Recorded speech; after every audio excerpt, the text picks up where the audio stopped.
Un classement des universités et des grandes écoles qui change le monde. Voilà l'ambition de mes invités. Bonjour Garance Olagne, bienvenue. Bonjour, Vous merci. êtes directrice des partenariats chez ChangeNow. Bonjour Valentina Carbonnet, bienvenue à vous aussi. Bonjour. Vous êtes professeur à l'ESCP Business School en Sustainability and Supply Chain Management, co-directeur scientifique de la chaire économie circulaire. C'est quoi ce classement, Garance ?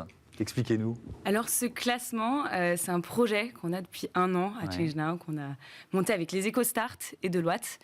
Je vais enlever ma casquette ChangeNow peut-être pour expliquer pourquoi on l'a créé. Oui. Et je mets ma casquette étudiante parce qu'il y a encore 2 ans et demi, j'étais étudiante. 3 ans, presque 3 ans. Ouais. Et donc en fait, j'arrive en Master 2 et il y a plein de carrières qui s'ouvrent à moi et je me reconnais dans aucune de ces carrières-là. Et je commence à me poser des questions. Je vais au sommet justement de ChangeNow 2018 dont on a parlé tout à l'heure. Et j'ai un monde qui s'ouvre à moi. Je rencontre des entrepreneurs sociaux, je rencontre des fonds d'investissement impact, je rencontre des grandes entreprises qui développent de nouvelles carrières. Et je me dis, mais c'est un monde que je ne connais pas du tout, alors que je suis en Master 2. Et dont on ne m'a pas du tout parlé pendant mes études, quoi. Pas du tout. Ouais. Ou très très peu, et du coup pas de manière majeure. Et voilà. Et là, en fait, je me rends compte que effectivement, ma formation et les métiers qui sont valorisés dans mon secteur, c'est pas du tout ceux qui sont en accord avec le monde actuel, en fait. Et bon, là, je reprends ma casquette ChangeNow. C'est que ce sentiment-là, donc c'était en 2018. En 2020, il est de plus en plus exacerbé chez les étudiants. On le voit, vous avez reçu Rupture pour le documentaire, vous avez reçu le manifeste pour un réveil écologique. Donc il y a tout un écosystème d'étudiants et de jeunes qui commencent à monter autour de ces questions-là.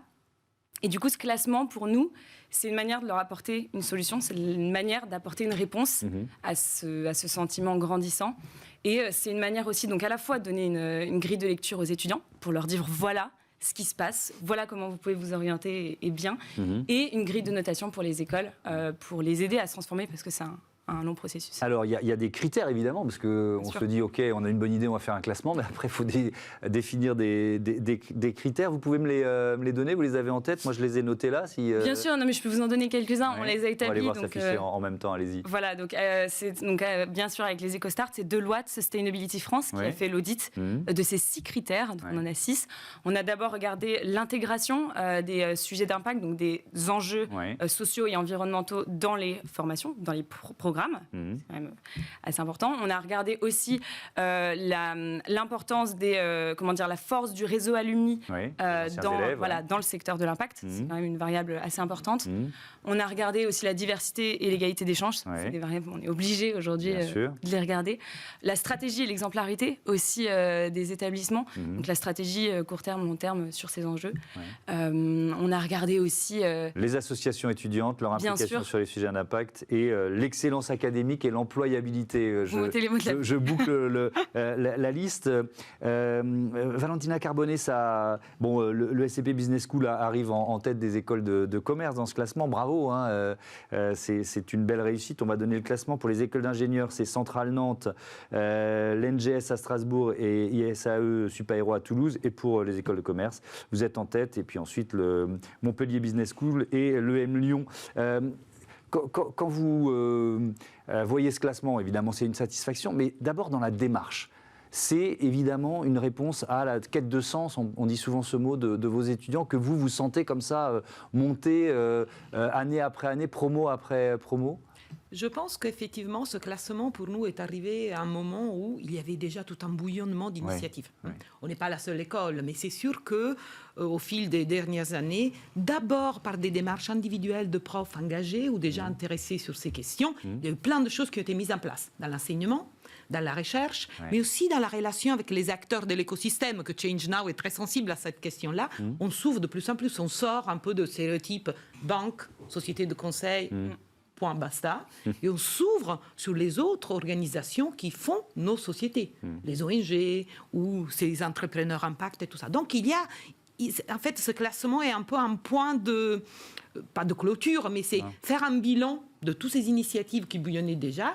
Et c'est aussi, à mon avis, un classement un peu différent des autres. Je pense que ce n'est pas un classement pour donner des notes, tel le meilleur, tel le deuxième, mais c'est un classement pour déclencher un engagement plus fort, pour encore activer d'autres énergies dont nous avons absolument besoin. Oui, mais c'est quand même un classement, si on est dans la logique de ce que vous décriviez, que les futurs bacheliers, les élèves de prépa vont regarder. Tout à fait. Et nous, on est ravis qu'ils regardent ça, parce qu'on est persuadés que s'il y a des pratiques de management, s'il y a des comportements d'entreprise qui aujourd'hui sont questionnés, questionnables, tout ça, c'est aussi un peu notre rôle de renouveler les principes, les valeurs, les techniques même de management elles-mêmes qu'on apprend à nos étudiants.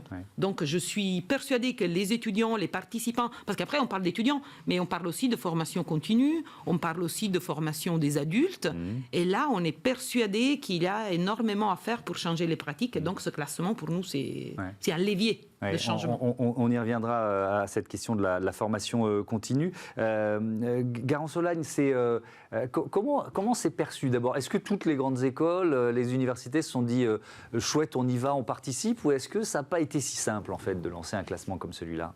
Alors, déjà, lancer un classement, c'est pas simple. Il y a beaucoup de travail. Les équipes Les Échos et Deloitte on a été un bon trio, on va dire.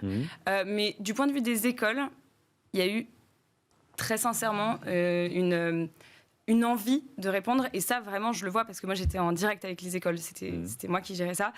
Il y a eu une réponse très très positive des écoles qui ont été très demandeuses de bien répondre correctement dans les lignes, de savoir comment elles pouvaient s'améliorer, etc. Donc on a lancé cet appel-là, ce questionnaire à 269 établissements. On a eu 48 répondants pour une première édition, c'est un très bon chiffre.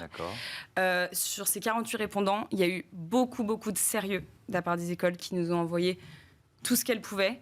Et là, encore aujourd'hui, on reçoit plein de messages, après l'ampleur qu'a pris le lancement, on reçoit plein de messages d'écoles qui disaient on n'a pas eu l'information, il faut absolument qu'on participe l'année prochaine. Oui, on veut en être la prochaine fois. On veut en être la prochaine fois, parce que même si on ne figure pas dans les 15 premiers, et ça je le souligne, dans l'édito, parce que c'est 6 pages dans les EcoStart, dans l'édito, on essaie de valoriser toujours ce qui est mis en œuvre par des écoles qui ne sont pas citées nécessairement dans les 15 premières, mais qui mettent en œuvre des initiatives. Qui ne sont pas au même niveau d'avancement, mais qui sont quand même sur un changement. Exactement, qui ont embrayé cette vitesse-là.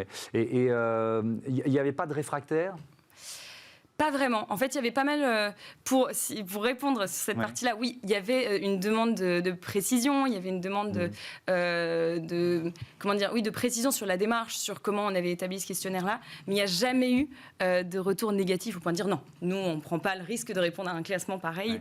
Voilà. Ce qui est intéressant, c'est la stimulation, c'est-à-dire que l'émulation et la stimulation. Alors effectivement, c'est toujours mieux d'arriver premier dans un classement, mais quand on est 15e ou quand on n'est pas dans les 15 premiers, on se dit il faut que j'y arrive l'année prochaine.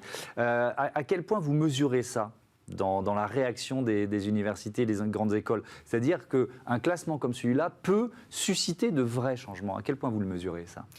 Alors déjà, on va le mesurer au nombre d'écoles qui répondent chaque année. Ça, c'est la première chose. On va tenir ça en compte.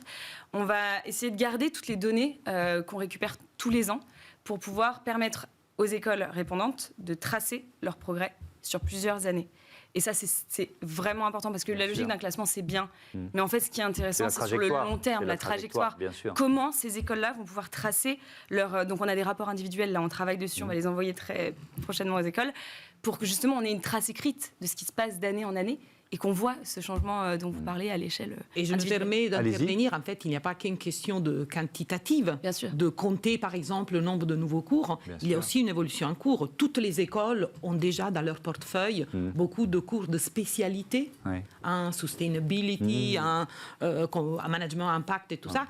Aujourd'hui, on est face à une phase, et nous, on est plein dedans, où il faut dépasser cette approche un peu cantonnée, confinée. Il faut que ce soit transversal, il faut que ce soit partout, en fait. Ça, c'est le chantier qui prendra du temps.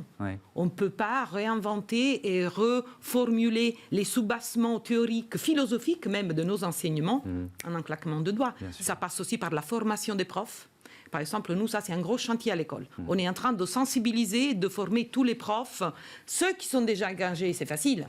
Mais ceux qui ont été formés à une finance, à une économie hyper traditionnelle, hyper orthodoxe, c'est super compliqué de les sensibiliser et inclure, par exemple, la prise en compte des ressources naturelles. Donc nous, avec un réseau d'étudiants, d'alumni, ESCP Transition Network, qui est très actif et qui travaille en mode émergent, on est en train de former tous les profs, avec la fresque du climat et d'autres outils, à ces enjeux-là. Parce qu'il faut aussi vaincre les réticences des formateurs. Et oui, c'est pour ça que je posais ces questions-là, parce qu'elles sont évidentes et on peut d'ailleurs les comprendre. Quand ça fait 20 ans ou 30 ans qu'on donne un cours basé sur une théorie, il faut quand même faire une mécanique intellectuelle pour inverser. Mais ce qui est drôle, moi, ce que je trouve, c'est l'inversion de logique. C'est-à-dire que la verticalité du savoir qui venait des profs, là, c'est poussé par vos étudiants que cette démarche se fait quand même. Tout à fait. Et les étudiants ont été moteurs avec le manifeste pour un réveil écologique et tout ça, mais aussi dans la façon d'apprendre effectivement les apprentissages en commun. Chez nous, ce sont des étudiants aussi qui peuvent former notre personnel et parfois même des profs à ces thématiques émergentes et si importantes comme changement climatique, biodiversité, tout ça. Et vous avez évoqué la formation continue. Je voudrais savoir quelle place ça prend et quelle demande en matière justement de formation aux nouveaux enjeux de transition écologique, si cette demande est en très forte hausse. Je vais pas vous mentir, c'est beaucoup plus compliqué en formation continue. Les jeunes ont déjà un terreau plus fertile, mais on a pris le pari d'être audacieux sur cette question-là. Notre Executive MBA, qui est encore un classement, mais il est 6e dans le monde, nous, on ouvre avec une semaine le séminaire d'accueil avec 100 participants pendant une semaine. Ils travaillent que sur des enjeux de changement climatique. C'est une vraie claque qu'ils se prennent parce que ce sont des gens qui ont entre 35, 40, 45 ans et qui sont un peu formés à la vieille école. Et donc, pour eux, c'est un vrai bouleversement. Donc, pour nous, la prise de conscience, c'est vraiment la première étape. Pour ensuite refonder le management et les enseignements qu'on va partager avec eux. Oui, c'est intéressant parce que cette semaine, on recevait un chef d'entreprise qui participe à la Convention des entreprises sur le climat. Tout à fait. Et ils nous disent les uns et les autres que la première session qui était en septembre, ils ont pris cette claque climatique, c'est-à-dire de prise de conscience. C'est vraiment de s'informer de la situation. Chez Change Now, c'est une action parmi d'autres, en quelque sorte, ce classement ? Oui, exactement. Alors, nous, en fait, on est plutôt connus pour le sommet qu'on organise, dont on parlait tout à l'heure, le grand sommet international de rassemblement de toutes les solutions et des acteurs du changement mondiaux. Donc, on le fait au Grand Palais. Il aura lieu en 2021, du 19 au 21 mai, au Grand Palais éphémère. Version hybride, avec bien sûr une plateforme digitale pour l'audience internationale qui ne pourra pas voyager. On prévoit tout maintenant. Aujourd'hui, on essaie d'être agile. Mais donc, on a ce sommet sur lequel on essaie de rassembler 1000 solutions pour la planète, donc qui ont vraiment une ambition sociale, environnementale, qui ont un business model viable, qui peuvent être mises à l'échelle, etc. Et autour desquels on fait graviter tout un écosystème d'investisseurs, de grandes entreprises, de médias, d'ONG, toutes ces personnes qui ont les ressources pour qu'elles puissent grandir et avoir plus d'impact. Voilà. On suivra ça évidemment sur Bismart et dans cette émission, c'est le meilleur endroit pour parler du sommet de Shenzhen. Merci beaucoup à toutes les deux d'être venus présenter ce classement. On passe à Smart Ideas tout de suite.